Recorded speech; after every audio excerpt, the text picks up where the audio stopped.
Welcome to everybody to the first session in this winter series on anything but ordinary. A couple of preliminaries because this is one of Elizabeth's favorite Bible passages. Oh, yes. So she's going to be taking the lead tonight, and I'm just doing the preliminaries. So we are in the time which is called in some parts of the church is called ordinary time. You may know it as as this long series of Sundays which stretch after Pentecost. They start whenever Pentecost is in May, usually late in May, and they run through to the festival of the reign of Christ in late November before Advent starts. So in this long series called traditionally ordinary time. The gospel that the Revised Common Lectionary follows is the Gospel of Matthew. And I think 3 years ago or some time ago, we did do a fairly extensive series on Matthew's Gospel. So if you missed that, it's uploaded on the website. As a companion to this Gospel, the lectionary offers stories from the early books of the Hebrew Scriptures. And in this particular series, we're reading most of the passages that are selected from Genesis, which offer us various stories. So the heading, which Amanda, who graciously invited us to lead this series, which Amanda had offered to us, the heading for the whole series is Anything But Ordinary. And we'll try and see how that might be the case as we go on. You've been sent out the material, and you can see that as well as the lectionary gospel, we're going to be looking at two other Hebrew scripture passages, and the text is on the material as well as the discussion and questions that we're going to ask. I thought I'd start by asking this question and making a few comments about it. What kind of literature are we reading when we read these stories in Genesis? Myth? Myth. Myth. The crucial word. Thanks, Sherry. I was going to say that, and then I thought that you would be horrified by that. So No. thank you for saying it, Sherry. By the end of this, you'll realise very little horrifies me, Katie. Well, I think the idea of it being myth was pointed to in one of John's blog posts, the second one, I think. Yes. Yeah, I mean, often people read the early parts of the Hebrew Bible as history, and indeed, some of the books are called the historical books, and that they are history in the sense that they do tell the story of the people of Israel, the way in which Israel was formed out of a whole lot of happenings in the past. But whether they're actually history in the sense that we know it, and we would expect a historian today to marshal their sources, to use footnotes to say this is what so-and-so says and this is what such and such tells us, and to kind of try and document things in a way that we can see things that are actually happening. These stories are probably more story than history, in the sense of they're ripping good yarns or ripping bad yarns, depending on your point of view. But they are yarns, they're stories that are told. And probably the thinking of scholars is that probably they were originally not written down. They weren't literature. They were stories. They were oral tales. They were things that were told around the campfire and passed on from one storyteller to another, from one generation to another. And oral tradition like that has various characteristics. There are still societies today in which oral tradition is really strong. We've got societies, the oldest living culture in the world, here in Australia, where oral storytelling is still really important. And there are people like that around the world. So we've probably got people writing down quite a long time after the stories originated, what those stories were. Whether things, I don't think we can say things actually happened exactly as they are told, whether there are some things that happened way back that provoked the kind of stories that we've got. That's a possibility, but I think they're a long way away from us. And it's probably better for us to think about this literature as storytelling. But myth is a loaded term in today's world because myth is placed over against truth. Something is true or something's a myth. Something is dead right or it's all made up. That's not how myth is being used. Myth is applied to these stories in the sense that these are the stories from ancient times that tell us something about who we are, the Jewish people telling it, passing it on, reading it. They tell us who we are. They tell us how we became to be the kind of people we are, what our important characteristics are, what our important values are. So all societies have myths.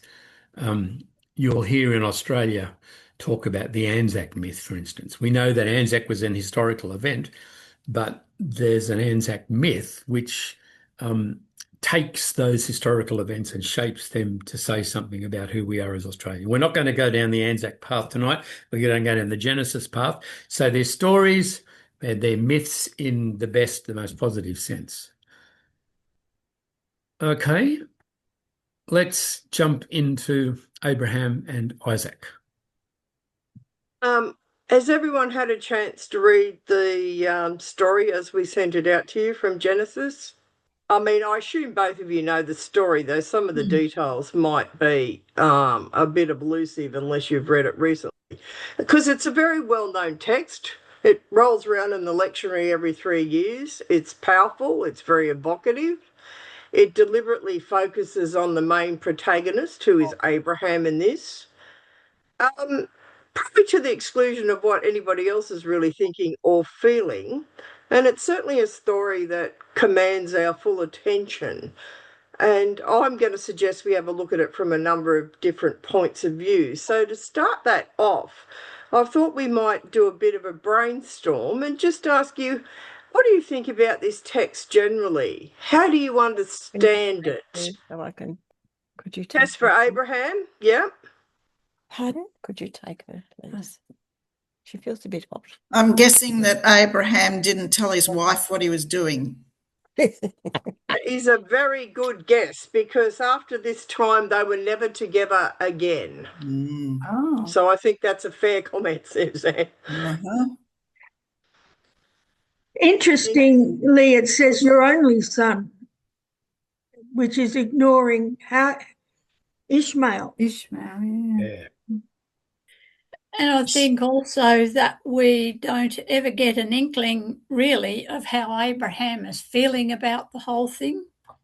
Or Isaac. Or Isaac. Or Isaac, that's right. Can I say that this painting by Caravaggio, which I've never seen before, it really shows the horror on the face of Isaac. And I've always thought of him as sort of rather supine, but certainly not here. Well, Isaac doesn't know what's going on because he actually asks his father at some point in the text. He says, where is the sheep or the ram we were sacrificing? And Abraham just says, the Lord will provide one. That's pretty vague, isn't it? I always thought it was sort of myth in the sense of the old fairy tales where you're being tested. And I remember as a teenager thinking Abraham couldn't have possibly taken this request seriously if he believed in a loving God. And so the test was a stupid test, if you know what I mean. That's what I thought as a teenager. Well, I probably still think that when I'm a lot older than a teenager, Pat. Any other comments that people want to make about this? I think it's horrific. Terrific. I'm going to put to you that this text is profoundly disturbing. Yes. And it really takes us into the heart of religious violence. And you can see that from the actual painting there, as I think Elizabeth pointed out, Isaac's not feeling the love, really, is he? No. No, he's not quiet and quiescent as you No. sort of, where you Uh, sort of thought, oh, he must have been, I suppose I've never thought of his reaction. I've always thought that he was just obedient, whereas this is showing his horror. And Right. and what is more, the relationship between father and son couldn't have been too good after this.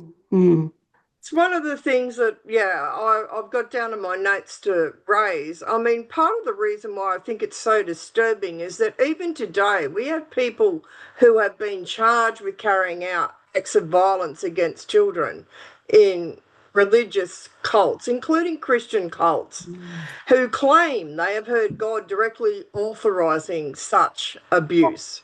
Yeah. And in our modern culture, we call such people abusers and criminals. Sometimes we call them insane, and we lock them up. Yeah. So, should we be locking up Abraham? We should definitely be asking if he'd stopped taking his medication.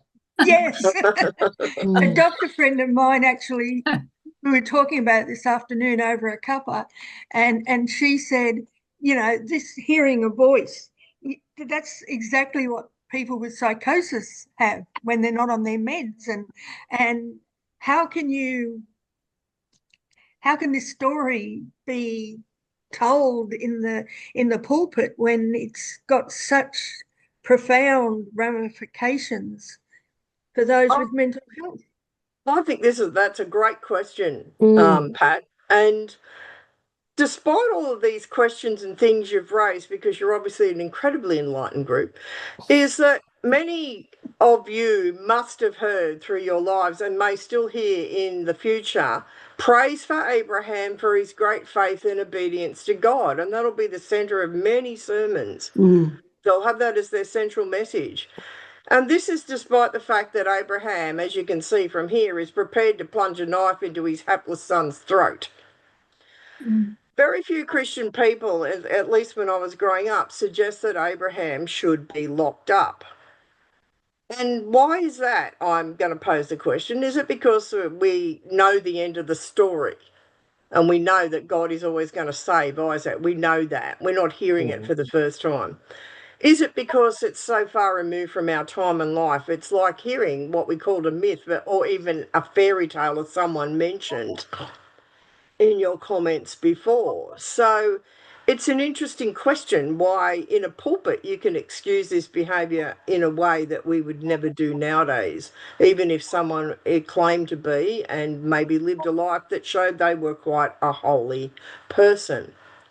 My doctor friend said that it was culturally, that's what they used to do, sacrifice the firstborn of any creature in those days. Well, yes and no. True? It's a bit more complex than that. Sorry, what were you going to say, Margaret? Well, I'm just wondering if over the years we've heard so many horrific stories from the Bible. Many people just blindly accept that this must be okay simply because it's in the Bible and God said to do it, without actually questioning the realities, even is this true or is it not true, and just blindly accepting what's there. Can I make a point? Can I suggest something? Can I suggest that the writer wanted to control and have obedient servants amongst the congregation? and so by putting God's word in here, he was taking on authority, and he wanted to control and get people to do what he wanted them to do. The writer I'm talking about. It's I'd like to make a point too. So. It's an interesting kind of hypothesis, though I'd put to you, if I expected such obedience from any of you in Tuggeranong when I was there, you'd have given me very short shrift and probably called an ambulance. Elizabeth, you've got your hand up. Yeah.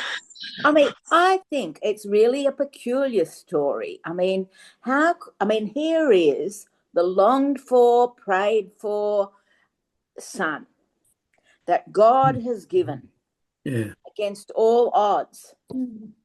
And it seems most peculiar that Abraham in this story is being asked to sacrifice him. Yeah. After, I agree with that. It's a very strange thing. thing. It doesn't sit with it. No. Okay. No. Isn't that the point of it, though? Like we look at this through a lens of is it true or not true in a very Enlightenment perspective. Like that's how we understand reality, that it's either things are true or they're not true, whether it's maybe the point as being something quite different, and it's not through a lens of its truthfulness, but the extent to which you would be obedient, even to the most horrific cost. Okay, I want to make a point now. I'm sorry, Okay. Bill, I'm not buying it. Yes, that is what people have believed. What you've said has been what's been accepted for many, probably for millennia, about this story and what it's saying. So I think that part of what is put forward as a reason why this story is here is that in Abraham's day, there was human sacrifice in some cultures. I think there was the occasional child sacrifice to Moloch, for instance, who was another god that hung around the ancient Near East. And children were killed and then the remains burnt. And also adults were sometimes killed and the remains burnt. And in those cultural times, it wasn't seen as the madness or violence that we might see it as, but something that was devotion to the greater good and to your particular God. And it may have been to try and achieve something, like if there was a very severe drought and you needed it to rain because people were dying of starvation. So while it was a terrible and costly price to pay, it was seen by some cultures in the ancient Near East as necessary from time to time to placate an angry God and save them from things such as floods, such as droughts where they weren't getting any harvests. So some biblical scholars think this story might have been written to counter such practices. And of course, in the Torah, the law expressly prohibits any sort of human sacrifice. And the fact that that law was put in there and deemed necessary does suggest such sacrifices had indeed taken place. So there may be some credence to this theory that is why the story sits there, though it doesn't quite explain why the precious child who took so long to get there and was promised that would be the next in line to the great nations that Abraham was to be the father of, would indeed be, God would indeed ask him to be put in that position. So it's easy for us to interpret this as an ultimate test of faith, or it has been down through the decades, but it is a story, I think, that should be raising a lot of questions for us, and you've raised some of them already. How did this affect Isaac? How would you feel bound by your own father to a sacrificial bear? What did he think when he saw a knife about to descend into his throat? And would he ever trust his father again? And how would you judge such an action today? We're going to pop you into breakout groups to sort of thrash this out a little bit more. And some questions here. What sort of God demands such a terrible test of faith? So there's lots for you to talk about.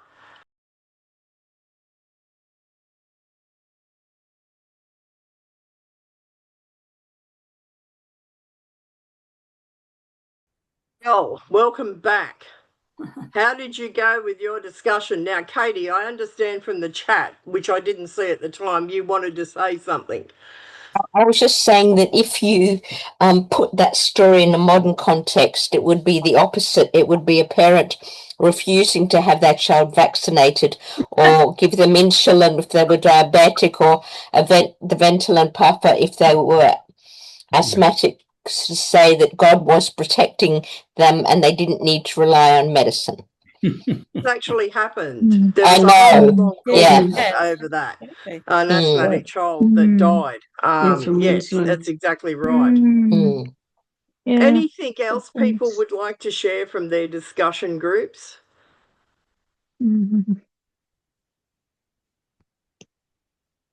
You we have had to. I'm just giving you the chance.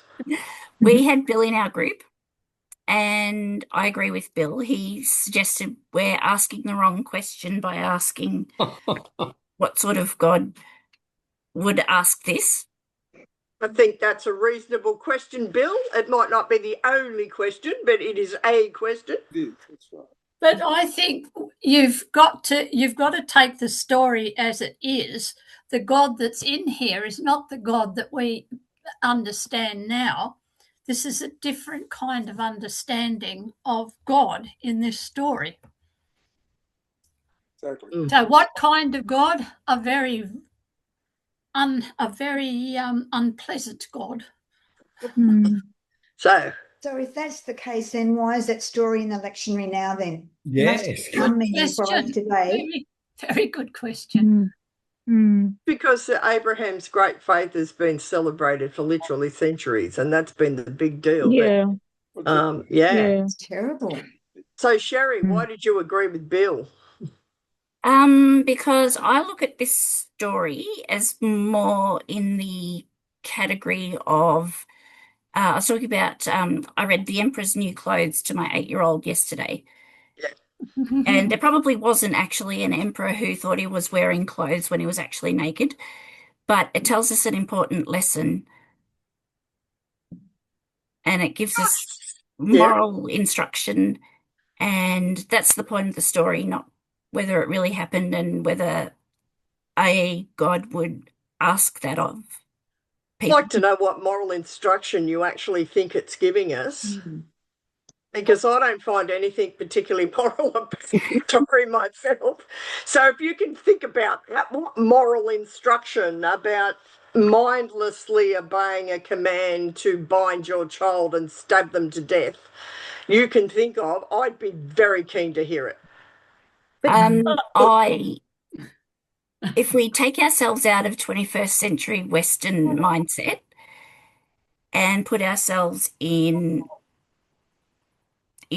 whatever century BCE mindset where people did sacrifice children to gods to get a good harvest, it wouldn't seem so strange and horrible and terrible.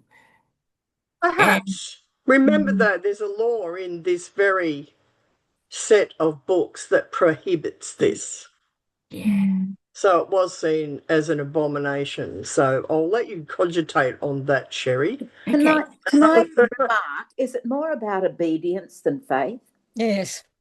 It's about both, if you read the text. Yeah, but is the moral, if you like, of the story obedience? Obedience.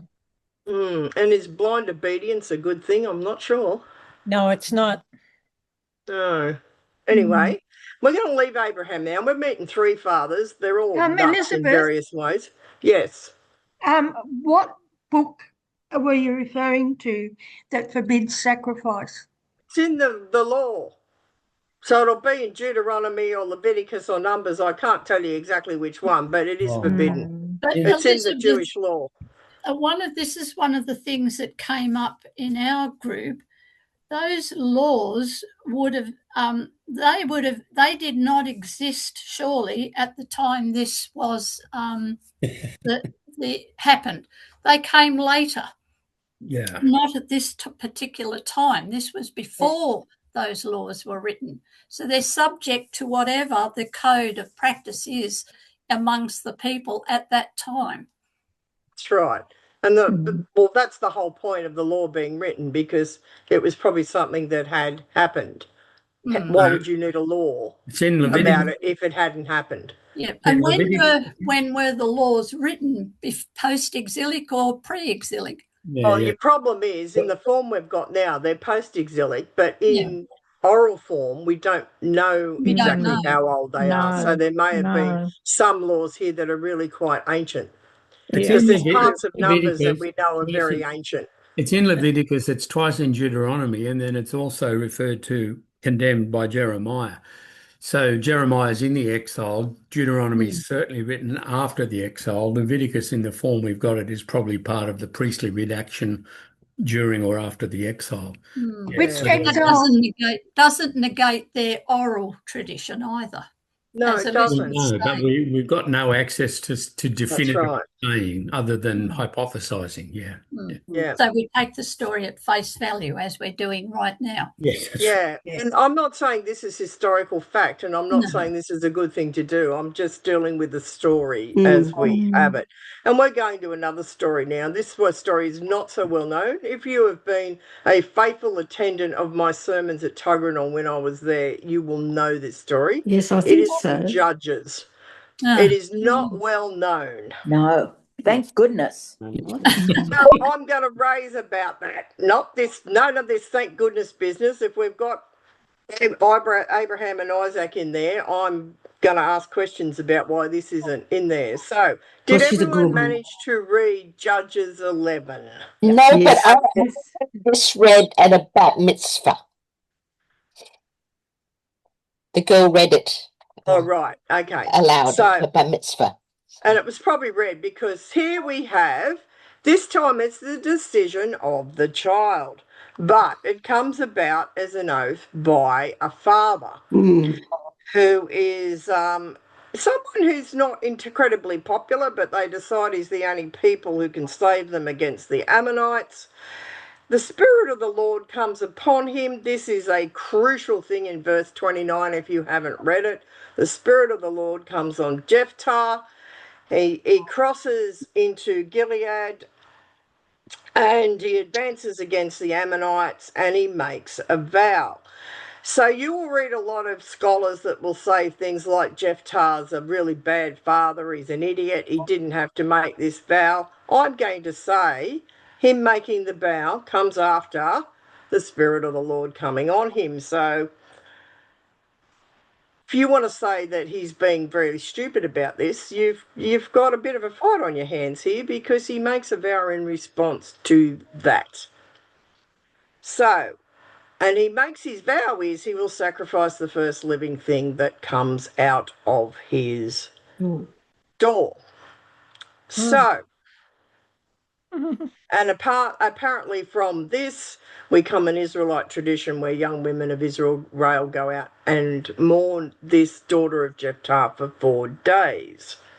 So Jephthah has made an oath to God. He's successful in defeating the enemy, and he is also obedient to God because he does indeed sacrifice the first thing that comes out of his house. It just happens to be his daughter, and in the tradition of many abusers, he blames the victim. Alas, my daughter, what have you done? And I would say, well, you made the oath, dude, so, let's not blame her. So rather than blaming himself and his vow in the tradition of abusers, Jephthah has blamed his daughter, the victim. Now, in this case, she actually agrees he cannot take back his vow.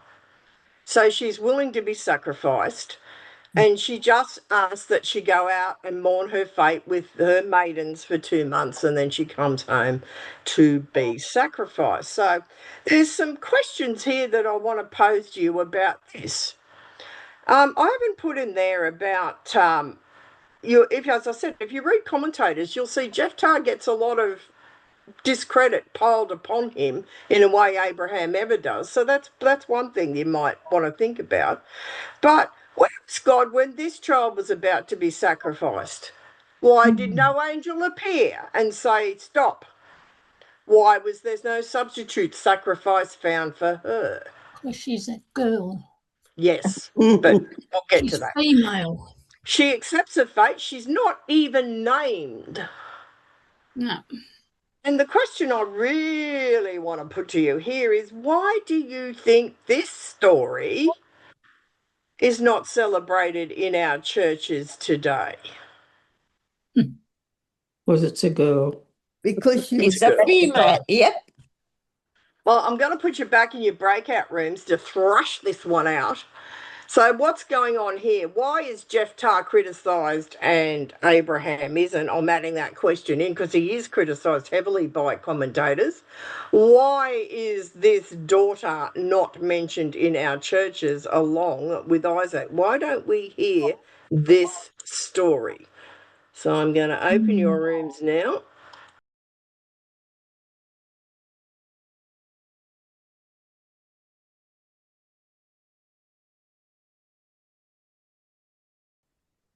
Okay, then, how did you go with this particular passage and these questions? So where was God when this child was about to be sacrificed? Oh, having a cup of coffee. He's nowhere to be seen. Sorry, Elizabeth. That's why we nowhere don't to be seen. because he was nowhere. That's why we don't tell the story. That's right. That's one reason we don't tell the story. He's nowhere to be seen. And my point, when I put the other question to you, why do we laud Abraham as a faithful, obedient person or father? Where in this, and we know that Abraham lies to his son. He's never with his wife and child again. Isaac lives the rest of his time with Sarah until he marries, and Sarah does not live with Abraham again. So you might say the trust has been rather broken in that family. Why is Jephthah not seen as someone? He's honest with his daughter. She makes the decision. She could have run away when she was off with the maidens. She doesn't. She comes back because she understands what a serious matter and oath is in this time. And she comes back and she willingly puts herself to that fate. Why aren't we lauding this story? But then we would have to laud the obedient daughter rather than the idiot father. And the absent God. What a good idea. The absent God, yes. Well, we can't really laud the absent God here. I suppose you can't. With an absent God, it's hard, but it's an interesting question. I love to put these stories side by side because there's so many similarities about them. We have two quite obedient fathers. One, it tells you the Spirit of the Lord came upon him. So to just say he pulled his oath out of his backside is not correct because he was possessed by the Spirit of the Lord. Elizabeth, So why isn't she saved? Does it have something to do with the importance in the whole story of that's placed on Abraham, Isaac, and you know, as part of the tradition of the Hebrew people, whereas these are Jephthahs not quite in the same ball game. I think that's a really good point. He's not the same important, you know, father of the Jew kind of identity. Yeah. Yeah. This story, like in the Abraham story, Isaac is just like a victim, and we don't really hear much about Isaac as a person. Whereas in this story, even though she's not named, she actually has more of a bit of a narrative as to you know, how she responded and what she wanted for herself. And maybe this is here to explain a different thing, like rather than the obedience, maybe it's there to explain the beginnings of these particular traditions in the Hebrew way of life. It's an interesting question, I think, Bill, and I think any of that may be possible. Because we don't spend a lot of time with this story. Now, here we have a father who the Spirit of the Lord comes upon him and who makes an oath. And as a result of that, he's highly successful with his battle. It turns out his oath trips him up. It's his child. So it's a real test of his faith. Is he going to sacrifice his only daughter or not? Well, in the end, he does. But we praise one and we don't even talk about the other. That's because he did it, didn't he? He did it. That's the thing. God didn't show up to save this child in the same way God showed up to save Isaac. So we can tell that because it's got a happy ending. If you can call this story happy, it's got a happy ending. This doesn't have a happy ending. But if we're going to talk about faith and obedience, which one's demonstrating the most faith and obedience? Jephthah's daughter. Jephthah's daughter is, absolutely. The other point here is that the point of the Abraham story is the continuity of Abraham to Isaac to Jacob. Well, that's what I'm saying. If Isaac gets killed, then there's no Jacob. That's right. And there's no nation of Israel. Well, that's the point I was trying to make, Bill. Yes. No, I could put to you, why do we include this story of Jephthah's daughter? Why is it in here, do you think? I mean, it's in the book of Judges, which is always seen as slightly jaundiced by most people because there's some pretty dreadful things in the book of Judges. But this is, in some ways, a very noble story. It's not a nice story. But we have two people, one who makes an oath and is successful, and apparently the Lord holds him to it, and no one praises him for it. And we have a victim that knows what a father has done and agrees to it, and no one praises her for it. Well, was it a rash bargain that he made with God? If I win, if you let me win, I will sacrifice whatever comes out the door. That was almost what he actually says. He really had a big mouth. Maybe it's his punishment for such a rash promise. That's right. He had a Does big he mouth. have a rash oath? This is what I'm asking you. And the consequences are horrific, but God allows us to live with consequences. No. And the daughter, she's of the era where you just obeyed and you just went along with whatever the father of the house said, and she seems to just be very willing to lay down her life. Yes, she is. I'm going to say to you, where does it say this is a rash oath or vow? I'm suggesting those words, but if you read in verse 32, is it that one? No, it was in verse 30, 31. 31. Even 31, he makes a vow. If you give them into my hands, I'll make this sacrifice. And then the Lord gives the Ammonites into his hand in a victory. Yeah. Now, but he says, if you give them into my hands, I will do this. And the Lord does. Is that a problem? What makes it rash? Well, the fact that he says, if you do this for me, God. That makes it in the subjunctive voice, which is the voice of sort of doubtful assertion, I used to call it. So it's if, then.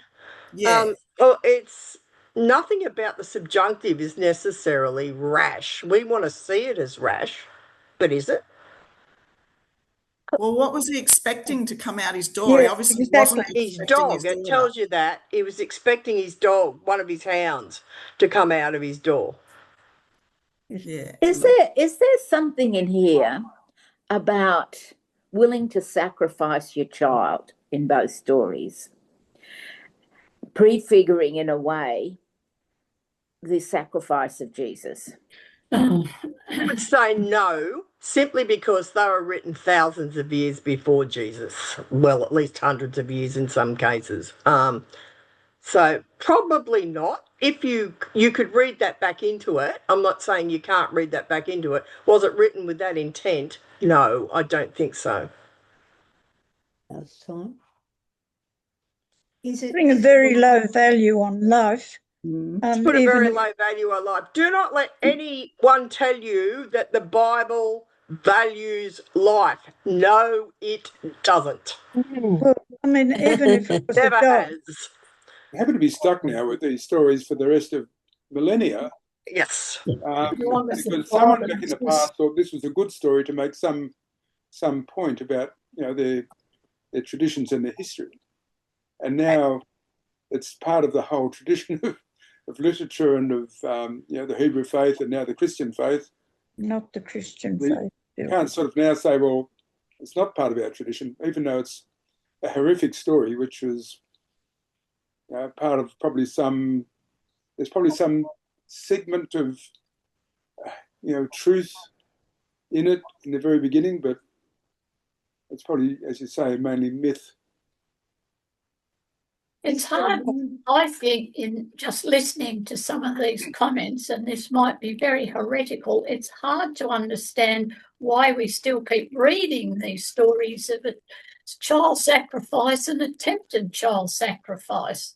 See, they should be banned. We're not done with it yet. Well, I say that if we are forced to read every 3 years the Binding of Isaac, I want you, every time from now on you hear that story, you remember Jephthah's daughter.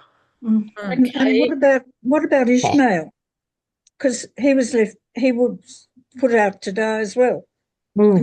And his mother. Sarah's doing, actually. She kicked him and his mother out, and that's actually a very complicated passage, and it's never translated well, and is probably the source of another discussion. But we forget Ishmael is probably close to 14. He's much older than his younger brother, half brother. It's often translated he was playing with his brother. That is not actually what the Hebrew says. He was mocking, and he was making things like he seems to be making some sort of gestures, and it's posited they're like this sort of gesture. Because he's the oldest and much stronger. And Sarah absolutely reacts to that in a knee-jerk reaction and throws them both out. You will not find many translations who translate that story accurately. So it's more complex than it looks as to why she sent them out of the house and why Abraham doesn't interfere. But God does. Yes, God does. Which is God does, but at that point, God doesn't send them back like he sent Hagar back before. God sends them somewhere else because he knows this is just not going to end happily if they go back into that household. He saves that boy and makes him the father of a great nation as well. Yeah, he does. Though, if you ask the Jews, they're Arabs and they're never great. So, yeah, it depends on your point of view. But not the daughter. Yeah, not the daughter. Yeah. Has God been treating men better than the women? In these stories, absolutely. Yes, Saroja. Yes, it's called the patriarchy. Welcome to it. And you'll find the whole text is riddled with it. Men. No. There's one point that hasn't been raised here, and that's the comment, she was a virgin. Yes, that's right. And she is going off to lament that because the great fulfillment of women in this time was to be a wife and mother. She is never going to be a wife and mother. So that is what she's lamenting with her maidens. So, as I said, my only ask of you is remember this story whenever you hear the story of the binding of Isaac. And remember that both fathers were idiots. Neither of them was worse than the other, and one lied to his son and one was honest with his daughter. So I'll think of that what you will. And there's nothing in the text that says this oath is a bad thing. So, commentators want to make it a bad thing, but there's nothing that actually suggests it is. We want to make it bad because the child dies and there's no angel to save her. And I would say that's not Jephthah's problem, that's God's problem. So, on that note, we're going to move on to another father. I found 3 of them. So, our next one is one you'll all know well. It is King Saul. And the child is grown, but nonetheless still child of Saul, and it's about Jonathan. Did people have a chance to actually read this story in 1 Samuel 14? It's not well known. It's not in the lectionary. I didn't know it. No, nobody knows it. But I find these things because I go looking for them. So, here we have in this story is Saul wants to beat the Philistines, and here we have that word. He committed a rash act on that day. By this stage, Saul can't do anything right. So he commits a rash act and he lays an oath on the troops saying, "Cursed be anyone who eats food before it's evening, and I have been avenged on my enemies." Now, poor old Jonathan, who does not hear this rash oath, eats a little bit of honey. God stops answering Saul when he seeks direction. So Saul looks for who is it that's guilty. Someone's clearly eaten food because God's gone AWOL. And it's Jonathan shown to be the guilty one. So Saul proposes he will sacrifice his son. Jonathan is not sacrificed because the people object. And they say, shall Jonathan die, who has accomplished this great victory in Israel? Far from it, as the Lord lives, not one hair of his head shall fall to the ground, for he has worked with God today. And it tells you the people ransomed Jonathan, and he did not die. So here we have another father who is doing something very foolish, because the text tells us he is. And so for those of you wondering about the Hebrew Bible and whether it spells stuff out, my answer to you is yes. Yes, it does. And it spells it out here. And but Jonathan is saved by the will of the people. So for our discussion here, we have Isaac saved by divine intervention. We have Jonathan saved by human intervention. And we have the daughter of Jephthah saved by no one. So, again, that question. Why is it that we retell only one of these stories in our churches? Why is only one father as seen as having great faith and wisdom, and not the other two fathers? Especially one who is called rash and reckless. What's the difference between what they're all actually doing? Now, if you take the God bit out of it, just take that out of it for a minute. What is the difference between what these fathers are actually doing? Did what happened with Jonathan at that time? Was that when Saul was going mad? Look, Saul's been going mad for quite some chapters by this stage. So in actual fact, it was, he did a lot of rash things in that madness. It wasn't the only thing. No, it wasn't. Can I just interrupt there for a second? And I'm going to ask you a question. It's a little bit off tangent, but it is related. Why does Saul do rash and stupid things? What is the reason for it? Who can answer that question biblically? Isn't it because he never asks the will of God before he does things? We ask the will of God all the time, so no, that's not correct. I thought it was mental illness. Well, it might have been, but that's not what the text says, because mental illness hadn't been invented yet. And the House of David series suggests that it's because he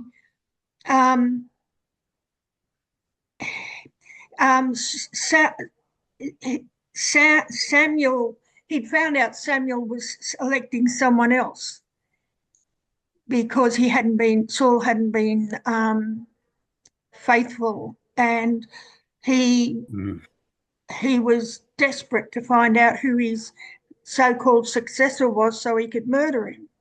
It does happen down the track. He certainly does that. And Michal, Saul's daughter, who has married David, saves David at that point.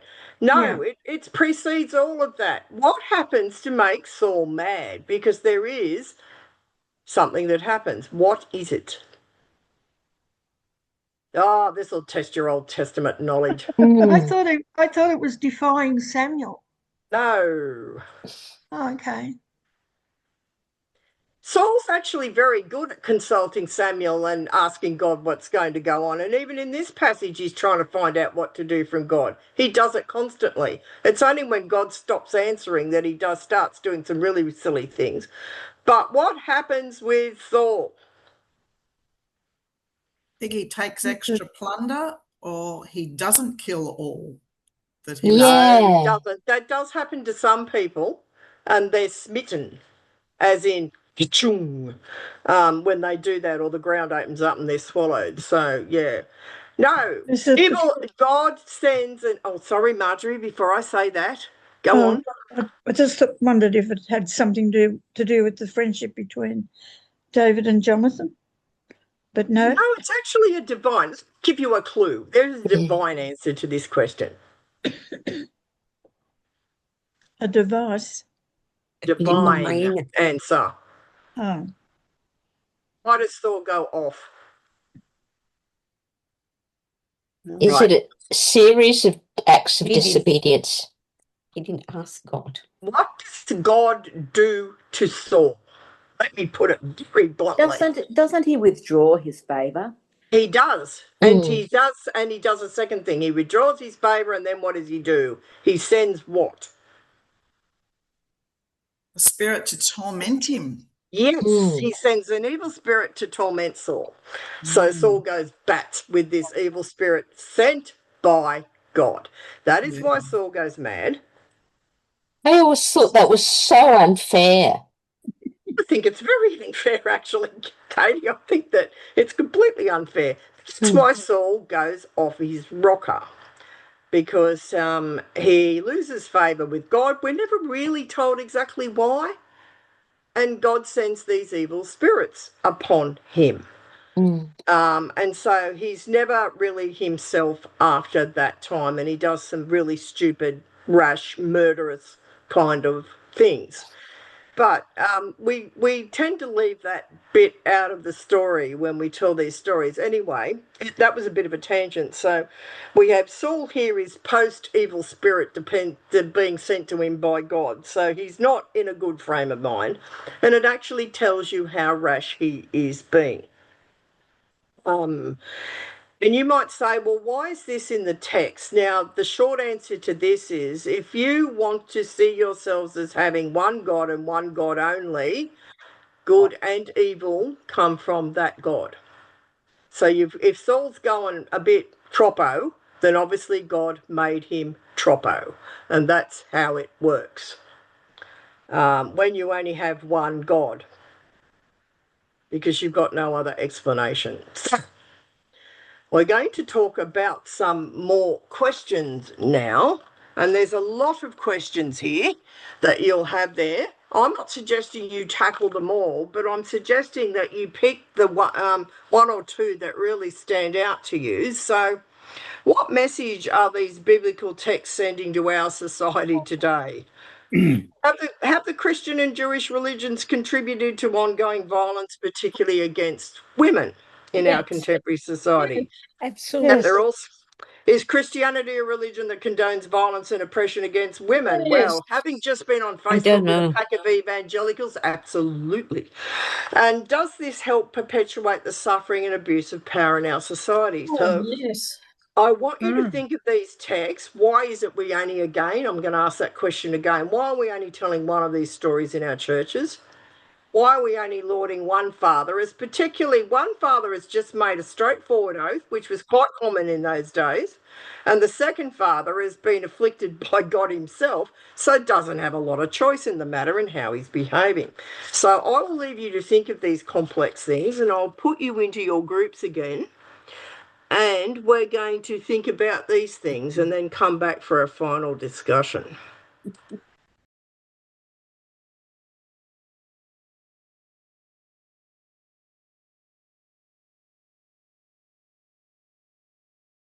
Okay, how did you go with that plethora of questions? Not long enough.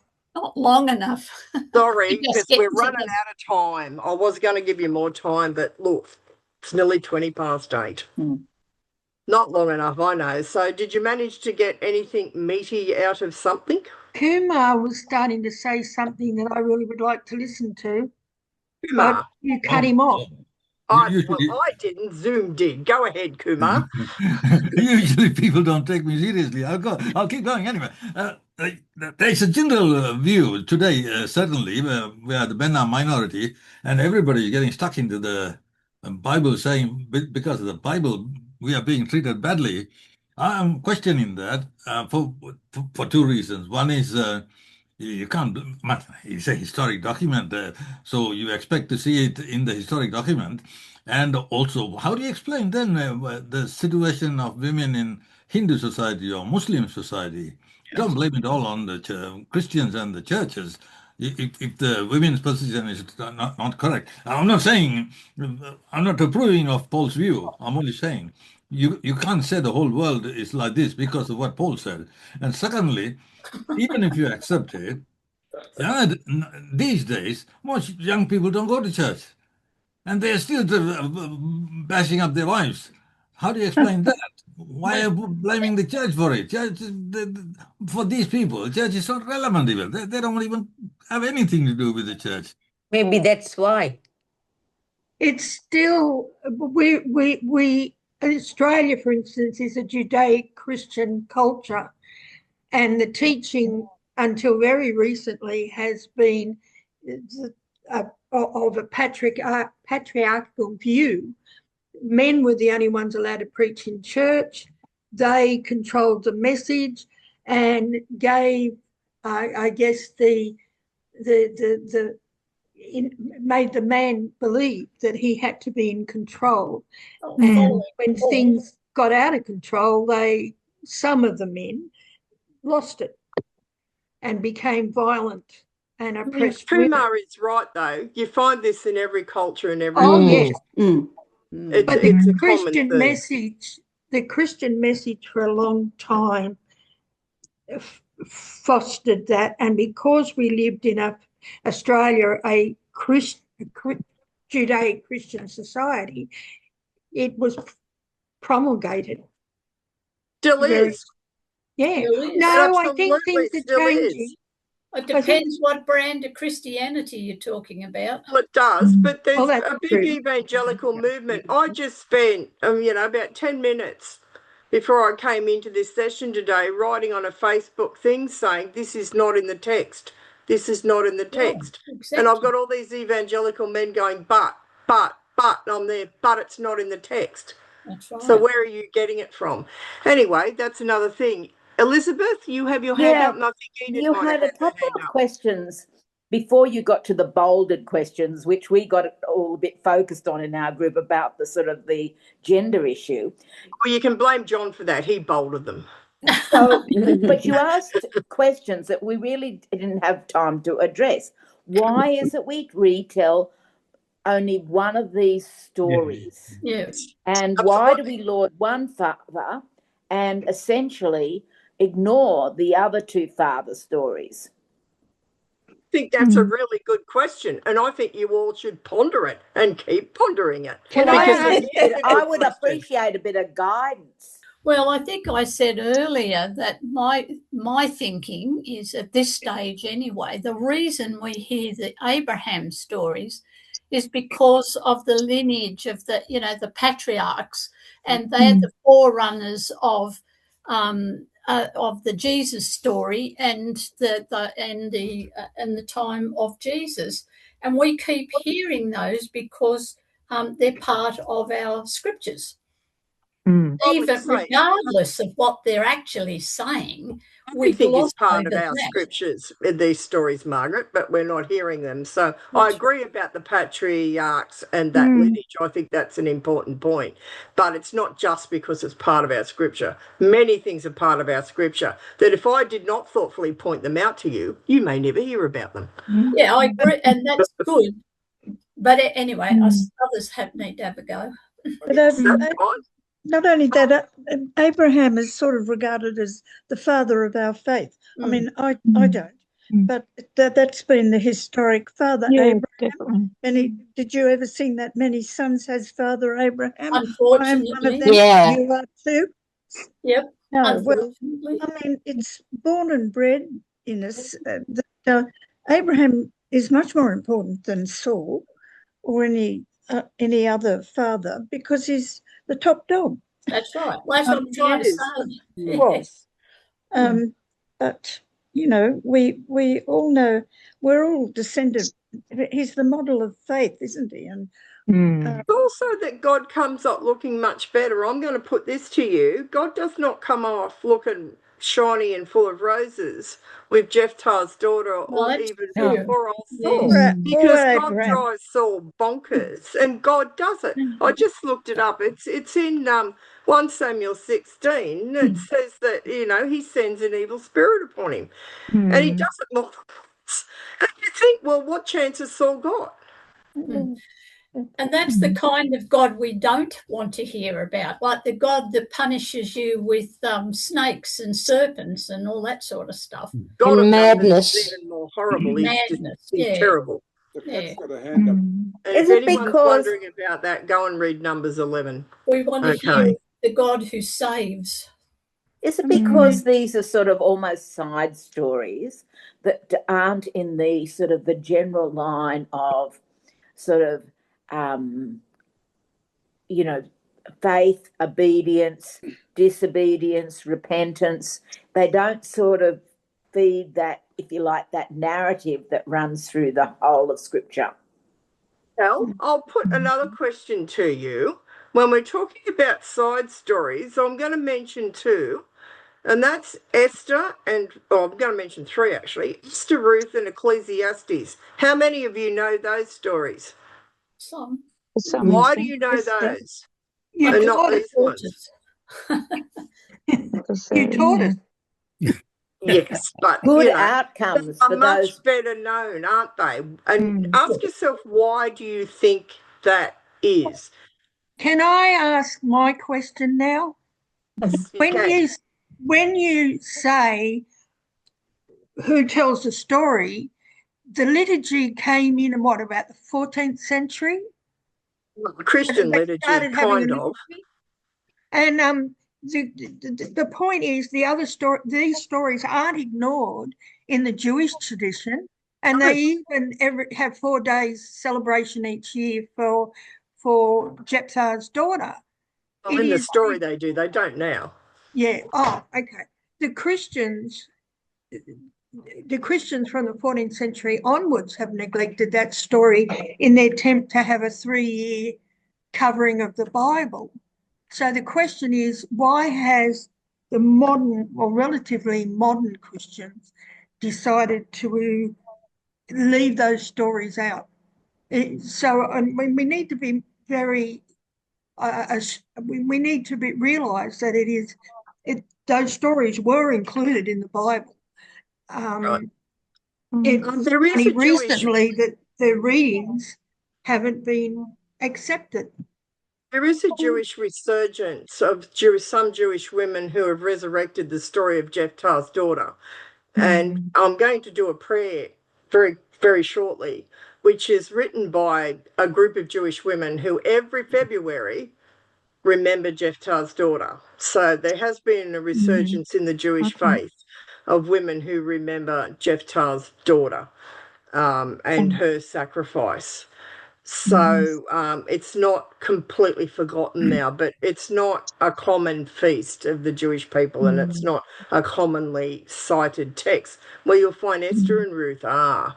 And I'll just put to you, it's because God looks much shinier and nicer and brighter in Esther and Ruth than you find in things like Jephthah's daughter. So, and there's other stories that, like the abduction of the women by the Benjaminites, and then you've got the Levites' concubine. Judges have got some dreadful stories in it. I think the lectionary leaves out a lot of the violence. It does, and it sanitizes it. Even if it tells you a story, often you'll find there'll be 8 verses missing out of the middle of something where it says the Lord went and smited half the population. You know, they just take that bit out. But because we hear one predominantly, Bill, I've made it my life's mission to make sure we hear the others. Because you will keep hearing the story of Isaac and Abraham. You will. It just will. It will pop up in all sorts of places. And because that's going to happen, if we could forget all 3, that would be different, but it's not going to work that way. I'm going to insist that you hear the other 2 as well, because I think we need to hear them alongside one another. Those poor people of Dungog. Oh, look, I'm not inflicting. I'm not their minister. They're not copping me the way you poor sods did. But it's important. If we're going to laud Abraham and Isaac and that story, then as far as I'm concerned, we're going to look at these other ones and we're going to think about the implications of that. So I hope you have thought about the implications of these things. I really want you to. And when you hear that story of Isaac, because you will hear it again, probably many times, think of this other young woman, Jephthah's daughter. And I'm going to read you a prayer now. This is written by Jewish women. Do you want the video? Oh, yes, we do. We have a video. We're going to show you a video first. You might have wondered, you've got a photo there on your handout. Oh, no, maybe you don't. Anyway, we're going to show you a video, and then I'm going to read you the prayer.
And we're going to pray a prayer of lament for this particular young woman by the young women that went out with her and then mourned her each year.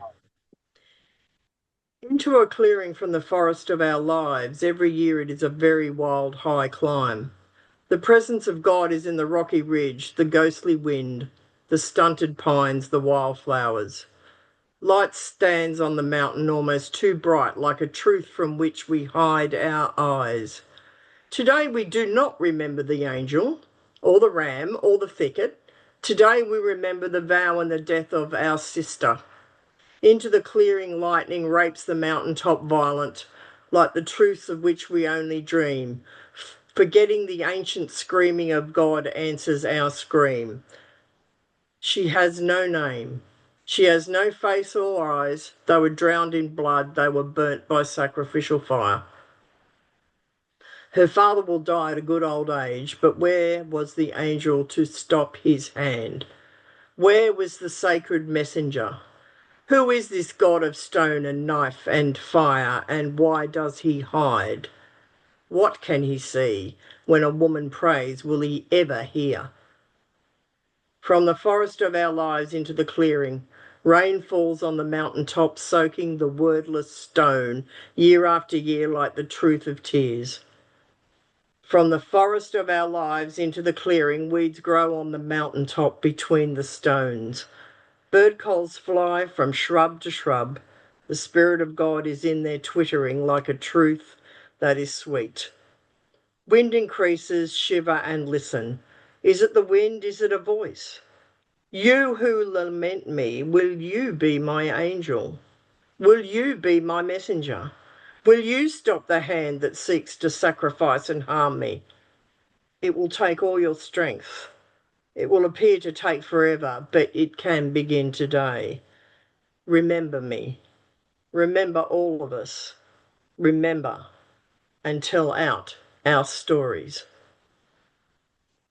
Amen. Thank you for your very active participation in tonight's study. And we hope that continues in the weeks to come. Next week, a marriage arrangement out of the ordinary from Genesis 24. It's a long story in that chapter. It's a long story, and you might wonder what's out of the ordinary. And I would suggest to you, look where Isaac's living and who makes the decision he needs to be married. And I will leave it at that.